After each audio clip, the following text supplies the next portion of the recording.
എന്താ ഇത്ര പെട്ടെന്ന് പോകുന്നത്? കുറച്ചു ദിവസം നിൽക്കാനല്ലേ വന്നത്? പ്രത്യേകിച്ച് കാര്യമൊന്നുമില്ല. അമ്മ രാവിലെ രാഹുലേട്ടൻ വിളിച്ചായിരുന്നു.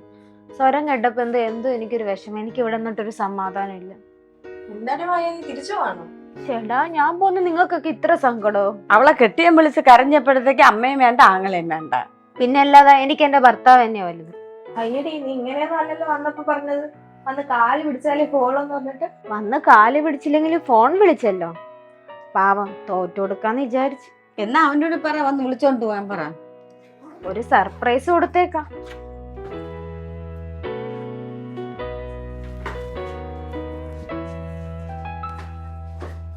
ഞാൻ ബസ് സ്റ്റാൻഡ് ഡ്രോപ്പ് ചെയ്യാം. വേണ്ട ഏട്ടാ, ഓട്ടോ ഇട്ടുമല്ലോ. എന്താണ് പതിവില്ലാത്ത ഓരോ ശീലങ്ങള്? വന്ന് വണ്ടി കയറി. ഭർത്താവിനെ കാണാൻ ഭാര്യ ഓട്ടം കണ്ടു പഠിക്ക്. ഓ മതി മതി കളിയാക്കിയത്. ഞാൻ പോവാ.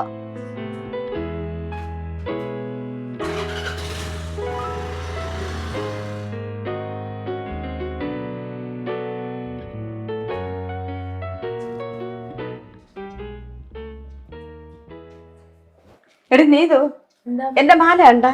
ഏത് മാല? ഗൾഫിലെ സതീഷിന്റെ കയ്യിൽ നിന്ന് ഞാൻ വാങ്ങിയ മാല. ഇല്ല, കണ്ടില്ല അമ്മേ. 2 പവനാണ്.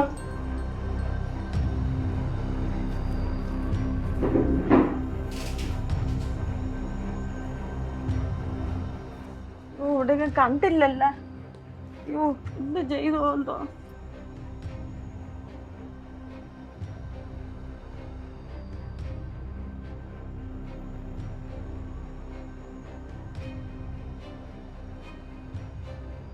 എന്തായാലും കിട്ടിയോ? ഡേയ്, ചുമ്മാ നിൽക്കാൻ നോക്ക്. എന്റെ 2 പവന്റെ ഒരു മാലയാണ് കാണാതെ പോയത്. എന്റെ ഗുരുവായൂരപ്പ, 2 പവന്റെ മാലയാണ് ഇട്ടിട്ട് കൊതി പോലും തീർന്നില്ല. ഞാനിത് ആരോടെ പറയൂ? അമ്മ വിഷമിക്കാതെ.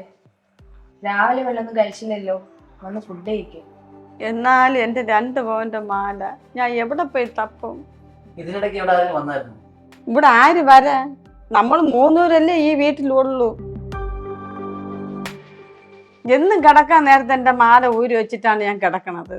ഇന്ന് രാവിലെ ആയപ്പോ എടുത്തിടാൻ മറന്നുപോയി. നീ ഇത് കണ്ട രാവിലെ ചായയും കൊണ്ടുവന്നപ്പോ എന്റെ മാല?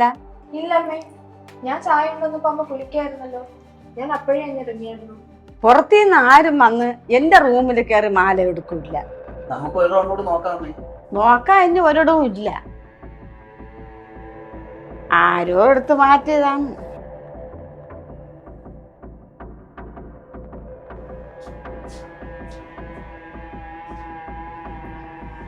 അമ്മയ്ക്ക് എന്നെയാണോ സംശയം? അമ്മ അങ്ങനെ പറഞ്ഞില്ലല്ലോ. നീ എന്തിനാ എഴുതാപ്പുറം വായിക്കുന്നേ? പിന്നെന്തിനാ അമ്മ ഇങ്ങനെയൊക്കെ പറയുന്നത്? എടി, ഈ വീട്ടിൽ നമ്മൾ 3 പേരല്ലേ ഉള്ളൂ, അതുകൊണ്ടല്ലേ അമ്മ ഇങ്ങനെ പറഞ്ഞത്. ഇന്ന് രാവിലെ വരെ മായ ഉണ്ടായിരുന്നല്ലോ, അതെന്താ ആരും പറയാത്തത്? നീ എങ്ങോട്ടാ ഈ പറഞ്ഞു പോകുന്നേ? എന്റെ പെങ്ങളെ കള്ളിയാക്കിയാണോ? രാജുവേട്ട, അങ്ങനെയല്ല. അമ്മ എന്നെ മാത്രം കുത്തി പറയുന്ന പോലെ എനിക്ക് തോന്നി, അതുകൊണ്ടാ. നീ അത് ചുമ്മാ ഇരുന്നേ, ആവശ്യമില്ലാവോന്ന് പറയാതെ.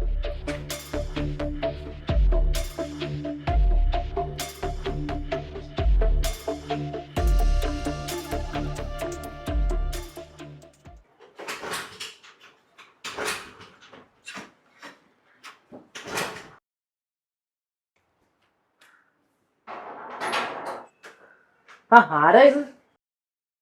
കേറി വാ. നീതു, ഇങ്ങോട്ടൊന്ന് വന്നേ. ആരാ വന്നേക്കെന്ന് നോക്കിയേ. ഇതെന്നാണ്ട് വിശേഷങ്ങൾ? നീതു കുറച്ച് ദിവസം കൊണ്ട് പറയുന്നുണ്ട് അങ്ങോട്ടൊന്ന് വരണം. അമ്മയച്ഛൻ നിങ്ങളെ പ്രതീക്ഷിച്ചിരിക്കുക.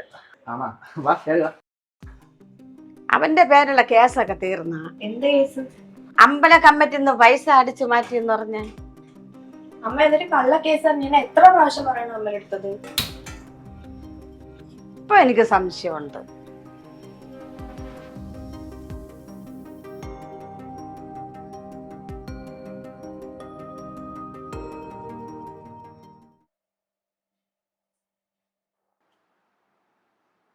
എന്താണ് നിന്റെ വിസയുടെ കാര്യമൊക്കെ? അത് പറയാൻ ഞാൻ വന്നത്. വിസ റെഡിയാണ്. അന്ന് പറഞ്ഞ എമൗണ്ട് കൊടുക്കണം. കൊടുത്താൽ പിന്നെ ഒരാഴ്ച കൊണ്ട് പോകാന്നാ പറഞ്ഞത്. ചേച്ചി പറഞ്ഞ നാട്ടിന് പുറത്താ ഞാൻ ഓഫർ പറഞ്ഞു. എത്ര എമൗണ്ട്? 1 ലക്ഷം. 1 ലക്ഷം? നീതുവിന്റെ കയ്യിൽ എവിടെ നിന്ന് 1 ലക്ഷം രൂപ? ഇവന്റെ കാര്യത്തിനായിട്ട് ഞാൻ ഓഫീസിൽ നിന്ന് ഒരു ലോൺ അപ്ലൈ ചെയ്തിട്ടുണ്ടായിരുന്നു. അപ്പൊ അത് വാങ്ങി കൊടുക്കാന്ന് വിചാരിക്കുകയാണ്. നീ എന്നിട്ട് ഇതുവരെ ഒന്നും പറഞ്ഞില്ലല്ലോ ഇവിടെ. ഏട്ടാ, അത് ശരിയായിട്ടില്ല. എന്നെ കൊടുത്തിട്ടേ ഉള്ളൂ. അപ്പൊ അവര് നാളെ ഭയങ്കര കളയണതാണ്. ഇനിയിപ്പോ അതിന്റെ ആവശ്യമില്ലല്ലോ. 2 പവൻ വിറ്റ 1 ലക്ഷം രൂപ കിട്ടുമല്ലോ അല്ലടാ കൊച്ചനെ?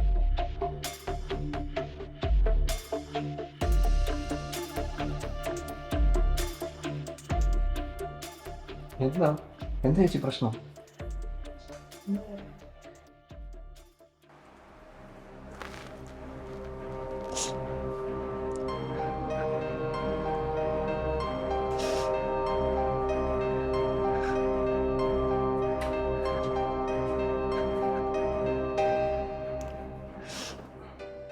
രാജുവേട്ടാ, ഞാൻ എടുത്തില്ല, എനിക്കറിയില്ല.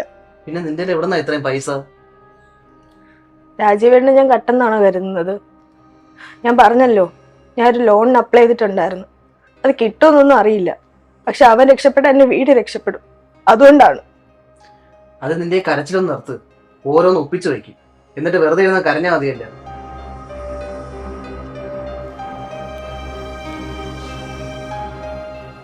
എന്റെ ഭഗവാനെ, എന്റെ മാല എടുത്തവ തൊലഞ്ഞോണ്ട് പോണേ, നന്നാവരുതേ.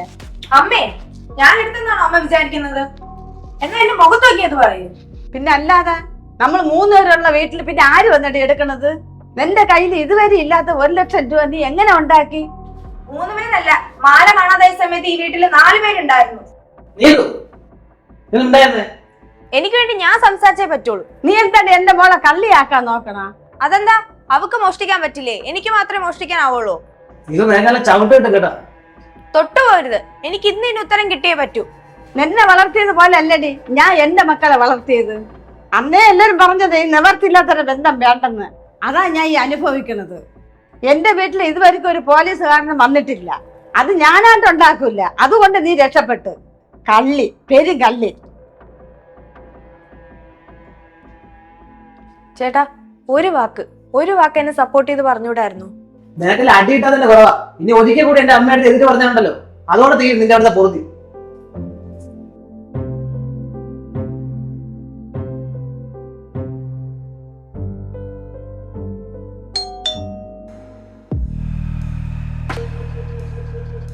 രാജീവ് ഇല്ലേ ഇവിടെ? ആരാണ്? എന്റെ പേര് പ്രദീപ്. ടൗണില് ഗണേഷ് ഫിനാൻസിൽ നിന്ന് വരിക. എന്താ കാര്യം? ഇത് ഇവിടുത്തെയാണ്. രാജീവ് പണയം വയ്ക്കാൻ കൊണ്ടുവന്ന. അയ്യോ, എന്റെ മാലയാണ് കളഞ്ഞു പോയ. ഇത് നിങ്ങൾക്ക് എങ്ങനെ കിട്ടി? ആദ്യം നിങ്ങൾക്ക് ഇത് എവിടെ നിന്ന് കിട്ടിയെന്ന് പറ. കിട്ടിയതോ? ഞാൻ പൈസ കൊടുത്ത് വാങ്ങിയത്. അതാ ഞാൻ ചോദിച്ചത്, ആരാ നിങ്ങൾക്ക് ഇത് തന്ന് പറ്റിച്ചത്? ഇത് അപ്പുറത്തെ വീട്ടിലെ സതീഷ് ഗൾഫിൽ നിന്ന് വന്നപ്പോ ഞാൻ പൈസ കൊടുത്ത് വാങ്ങിയതാണ്. ഇതെങ്ങനെ നിങ്ങൾക്ക് കിട്ടി? ഞാൻ പറഞ്ഞല്ലോ, ഞാൻ ഒരു ഫിനാൻസ് കമ്പനിയിൽ നിന്ന് വരികയാണ്. രാജീവിനെ എനിക്ക് പരിചയം ഉള്ളത് കൊണ്ടാണ് ഇത് പണയമായിട്ട് ഞാൻ ഏറ്റെടുത്തത്. പിന്നീടാണ് അറിയുന്നത് മുക്കുപണ്ടാണ്. മുക്കുമുണ്ടോ? എന്തായാലും രാജീവ് വരുമ്പോ ഇത് കൊടുത്തിട്ട് എന്നെ അത്യാവശ്യമായിട്ട് ഒന്ന് വിളിക്കാൻ പറയും. ഓക്കെ?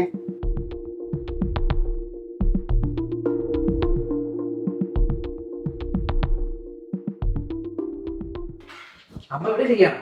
കഴിക്കാൻ പറ്റില്ല. നല്ല രസം. നിക്കടാ, എന്താണ് നീ സ്വന്തം വീട്ടിൽ നിന്നാടാ മോട്ടിക്കണത്? കള്ള നായേ. സോറി, വേറെ നിവൃത്തിയൊന്നും ഇല്ലാത്തതുകൊണ്ട്. എന്താടാ നിനക്ക് ഇത്ര ബുദ്ധിമുട്ട്? ബിസിനസ്സിൽ കുറച്ച് നഷ്ടം വന്നു. വേറെ ഒരു നിവൃത്തി ഇല്ലാത്തതുകൊണ്ട് ചെയ്തത്. എന്നിട്ട് നീ ഇവിടെ എന്തൊരു അഭിനയമാണ് കാണിച്ചത്? നിന്റെ ഭാര്യ ഞാൻ കള്ളിയാക്കിയില്ലടാ. എന്റെ ദൈവമേ, എന്റെ മോ ഇങ്ങനെ ആയിപ്പോയല്ല. മോളെ നീതു, അമ്മയ്ക്ക് മാപ്പ് ചോദിക്കേണ്ട അർഹതയില്ല. എന്നാലും മോൾ എന്നോട് ക്ഷമിക്കണം. എനിക്ക് മനസ്സിലാവുന്നേ, അമ്മയുടെ സ്ഥാനത്ത് മറ്റേത് അമ്മമാരായാലും എന്നെ ചെയ്തു. സ്വന്തം മക്കൾ മോഷ്ടിക്കുന്ന ആരും വിശ്വസിക്കില്ല. പിന്നെ അമ്മ പറഞ്ഞത് ശരിയാ, ഞങ്ങൾ നിവർത്തിയില്ലാത്ത വീട്ടിൽ തന്നെയാ വന്നത്. പക്ഷെ ഞങ്ങൾ മോഷ്ടിക്കാൻ പഠിച്ചിട്ടില്ല. കുറ്റം ചെയ്തിട്ട് എന്റെ ഭർത്താവ് പോലും എന്നെ കളിയാക്കില്ലേ. പിന്നെ എന്തിനാ അമ്മ എന്നോട് മാപ്പ് പറയുന്നത്?